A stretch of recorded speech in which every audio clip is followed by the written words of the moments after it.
Correcaminos, ¿por qué los aceites sintéticos se dice que son mucho mejores o más eficientes, cierto? Resolviendo la pregunta de muchos que dicen, este aceite es full sintético, semisintético, definamos esos términos.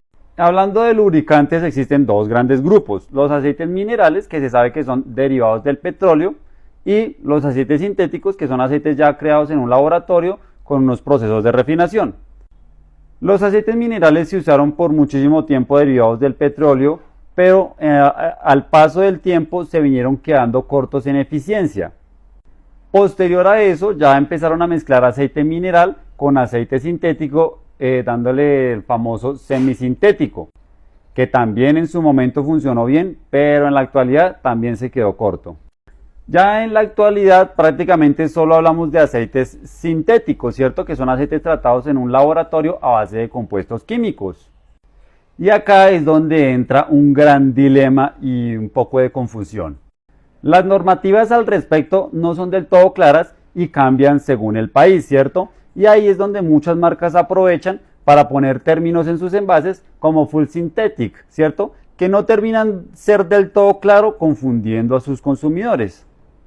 Si nos vamos a la parte técnica, en este caso en concreto, si nos referimos a esto, le llamaríamos un aceite HC, que quiere decir un aceite hidrocraqueado. Quiere decir que ha pasado por un proceso muy estricto de refinamiento, donde le agregan hidrógeno, logrando un aceite de alto desempeño. Y si nos referimos a este, que es un aceite enfocado para moto, es un aceite base PAO, que significa PAO polialfa olefina. Y aunque existen otras bases adicionales a las que les acabo de mencionar, hay un tema importante y es que para poder cumplir las homologaciones que exigen los organismos de control, prácticamente solo se pueden cumplir en estas bases que les acabo de nombrar.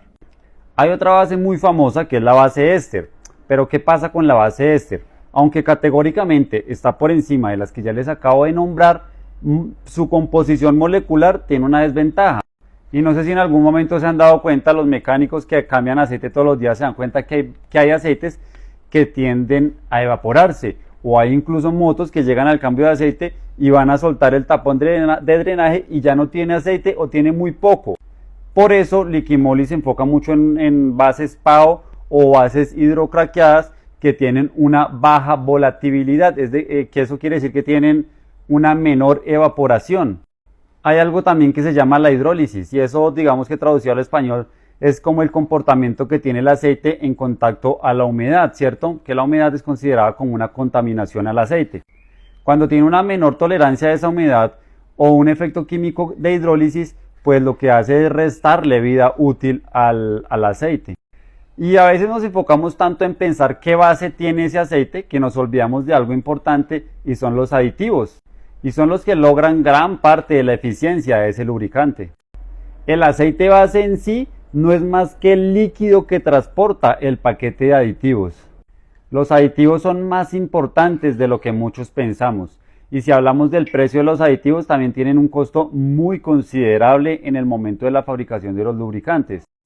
Y ahí es donde también muchas marcas entran a consideración en decir si van a reducir un poco esos aditivos para reducir sus costos. Por eso de pronto ustedes pueden escuchar que Liquimoli usa una cantidad adecuada de lubricantes para obtener buenos resultados sin necesidad de comprometer su precio final.